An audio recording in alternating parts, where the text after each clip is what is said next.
দর্শক, প্রধান উপদেষ্টা বক্তব্য রাখছেন, আমরা সরাসরি যাচ্ছি সেখানে।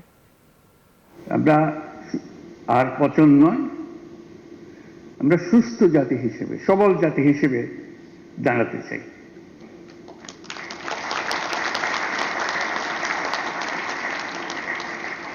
এবং আমরা পারি, তার প্রমাণ হলেন আপনারা।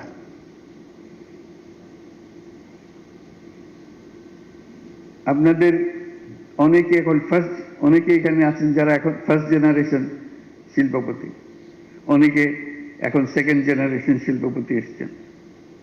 এই ফার্স্ট জেনারেশন যখন শুরু করে, শিল্পপতি বললে তাদের লজ্জা পেত, আমি কি শিল্পপতি, চিন্তাই করে না যে সে শিল্পপতি হবে একদিন। সাধারণ ঘরের ছেলে, সাধারণ ঘরের মানুষ, এটা দুঃসাহস নিয়ে নেমেছিল, অপরিচিত এক জগৎ। বাঙালির কপালে লেখা ছিল কেরানিগিরি করা। স্কুলে কলেজে লেখাপড়া করলে সে কেরানি হবে, তার সর্বোচ্চ আশা ছিল ডেপুটি হওয়া। তো সেখানে আজকে আপনারা যারা সামনে বসে আছেন, তারা বিশ্বমাপের উদ্যোক্তা।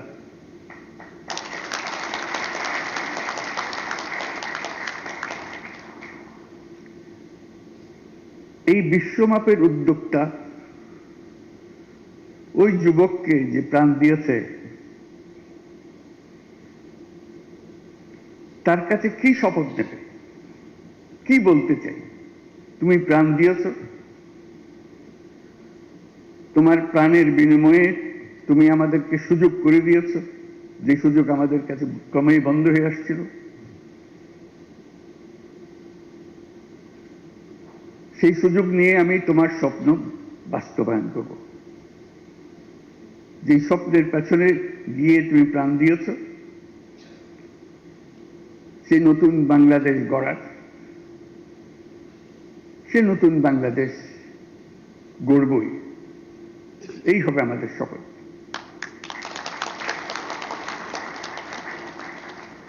এই সুযোগ জাতির জীবনে বারে বারে আসে না। চিন্তা করে দেখুন, কি এই সুযোগ? সমস্ত কিছু থেকে আপনি মুক্ত। অতীত আপনাকে আর টানবে না। আপনি নতুনভাবে জন্মগ্রহণ করেছেন, নতুনভাবে অগ্রসর হবেন।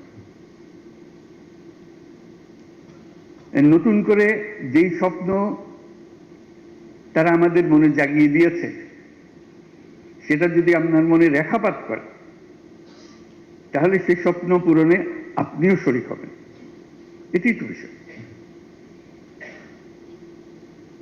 যে সুযোগ আর কখনো আসে কিনা জানি না, এই সুযোগকে যেন আমরা হারিয়ে না ফেলি।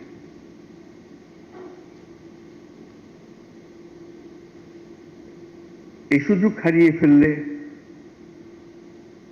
জাতির কাছে আর কিছুই অবশিষ্ট থাকবে না। সেটাই আপনাদের কাছে আবেদন। এখানে কোনো অভিযোগ, পাল্টা অভিযোগ করার বিষয় না। বাংলাদেশ একটা ছোট দেশ, অসংখ্য মানুষ, 17 কোটি মানুষ, অদ্ভুত এক দেশ।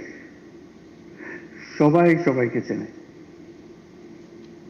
যেখানে যান, ও আচ্ছা তাই নাকি, ও তো আমাদের স্কুলে ছিল, একটা না একটা যোগসূত্র বের হয়ে যায় যেখান থেকে আসে। বাংলাদেশে কেউ কারো অপরিচিত না। এটা একটা বড় শক্তি আমাদের। দুনিয়ার কোনো দেশ বোধহয় নাই এত কম্প্যাক্ট ফ্যামিলি, এত ঘনিষ্ঠ। কেউ সরকারে আছে, কেউ সরকারের বাইরে আছে, কেউ ব্যবসাতে আছে, কেউ সামরিক বাহিনীতে আছে। একটু খোঁজ করলে বলে আমার এক ভাই তো ওখানে, আরেক ভাই ওখানে, আরেকজন বিদেশে। এই তো আমাদের জগৎ। সেটা একটা বড় শক্তি, যে শক্তি অন্য জাতির হয়তো নাই, আমাদের আছে। আমরা কিছু একটা ইচ্ছা করলে, সেটা কোমর বেঁধে ফেললে সেটা করে ফেলতে পারি। এই বাংলাদেশের মধ্যেই তৈরি পোশাকের শিল্প তৈরি হলো আউট অফ নোওয়্যার। এখন দ্বিতীয় লার্জেস্ট এক্সপোর্টার। কি সাংঘাতিক কথা! কোথার থেকে কোথায় এক জীবনে বাংলাদেশে কত কি হলো, কিন্তু আমাদের শিল্প থেমে থাকেনি। বাধার কোনো সীমা নেই। ব্যবসা করা এটা মহাসংগ্রাম, কাজের না। সরকারের সঙ্গে মোকাবেলা করা, তার লোকজনের সঙ্গে মোকাবেলা করা।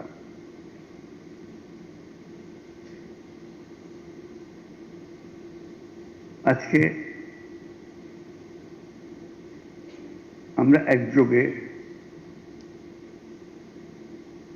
এই স্বপ্ন নিয়ে এগিয়ে যেতে চাই। সরকার এবং সরকারের বাইরে যারা, সবাই একজোট, এক টিম। এটা একটা কম্প্যাক্ট টিম। আপনারা সেই টিমের as much a member as anybody else. যে সরকারি আছে বলে সে আরেক রকম হয়ে গেছে।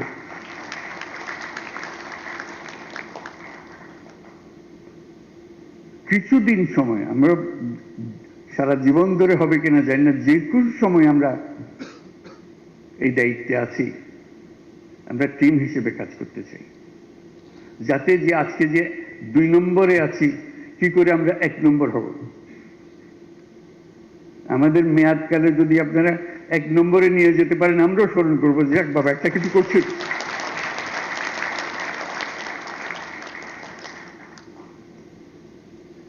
সব বিষয় আমরা জানি না, আমাদের অভিজ্ঞতা নাই, কিন্তু একযোগে কাজ করলে অভিজ্ঞতাটা এসে যাবে। সবার মিলে যে অভিজ্ঞতা, সেই অভিজ্ঞতা দিয়ে আমরা কাজ করব।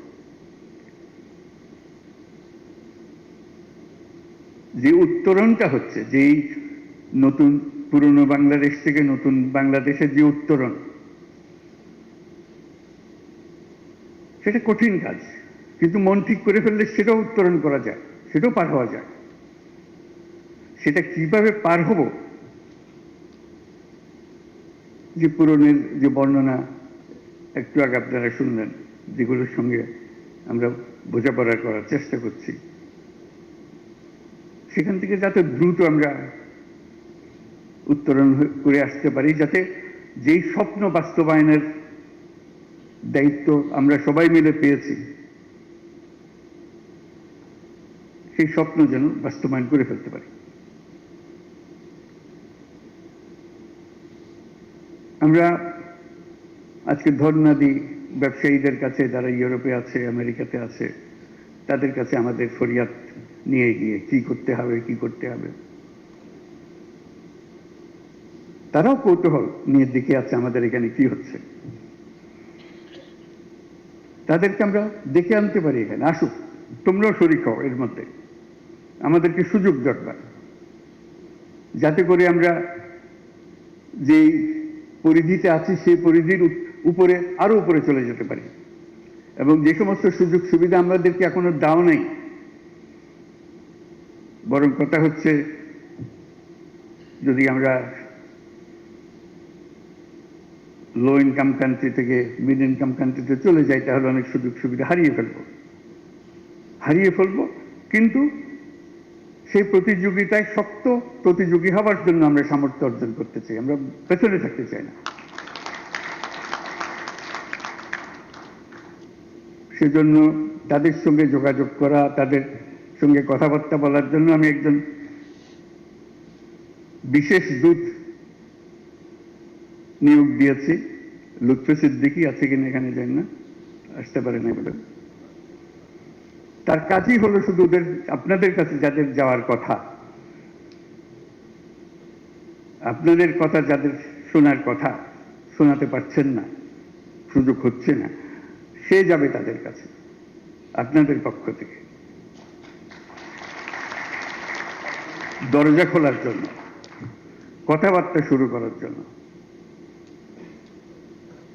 যাতে করে আমরা যে সমস্ত বাধার সম্মুখীন হই, যে সমস্ত কথা তাদেরকে আমরা জানাতে পারি না, তার মাধ্যমে আমরা জানাতে পারি।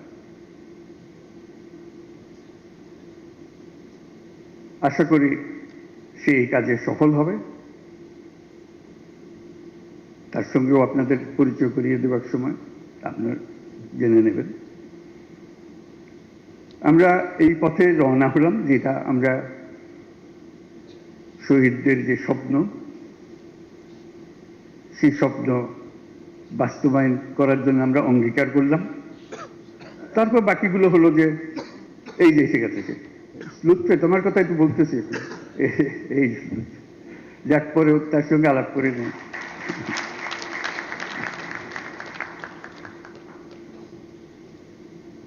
কাজে আমরা আলাপ আলোচনা করে সেগুলো সমাধা করা।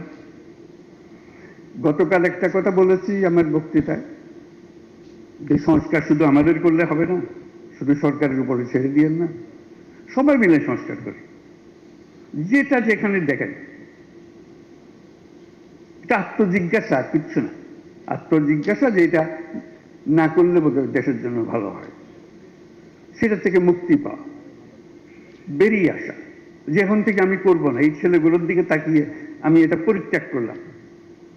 আমরা যেখানে যেখানে ভুল পথে যাচ্ছিলাম, সে ভুল পথে এখন আমরা সরে যাব, যদি ভুল করে থাকি। সেই সংস্কারটা আমরা আমাদের প্রতিষ্ঠানে করতে পারি, আমাদের সমিতিতে করতে পারি, আমাদের আয়োজনে করতে পারি, এটা যেন আমরা করি। এবং আমার একটা বড় আশা, যে সময় মেয়াদকালে আমরা এখানে থাকব, শ্রমিক মালিকের সম্পর্কটা সুন্দরভাবে গড়ে তোলা। এটা বহুদিন পড়ে আছে। আমরা জেনেভা কনভেনশন যোগ দিতে পারি নাই। সবাই যখন একটা টিম হলাম, শ্রমিক মালিক সরকার সব যখন টিম হলাম, ওটাও আমরা করে ফেলি। ওটা না করলে সামনে এগুলো কষ্ট হবে, যেখানে যাবেন এটা বাধা দেবে, বলছে কই তোমরা তো শ্রমিকদের যা শর্ত প্রাপ্য এগুলোতে তোমরা সই করতেছ না। কাজেই যদি আমাদের এগোতে হয়, পরিষ্কারভাবে এগোতে হবে। আমাদেরকে সাহস দেন, এগিয়ে আসেন, আমরা সবাই মিলে আইএলও কনভেনশনে স্বাক্ষর করে ফেলি। দর্শক, ব্যবসায়ীদের সঙ্গে মতবিনিময় শেষে বক্তব্য রাখছিলেন প্রধান উপদেষ্টা ডক্টর মোহাম্মদ ইউনূস। আমরা সরাসরি যুক্ত ছিলাম সেখানে।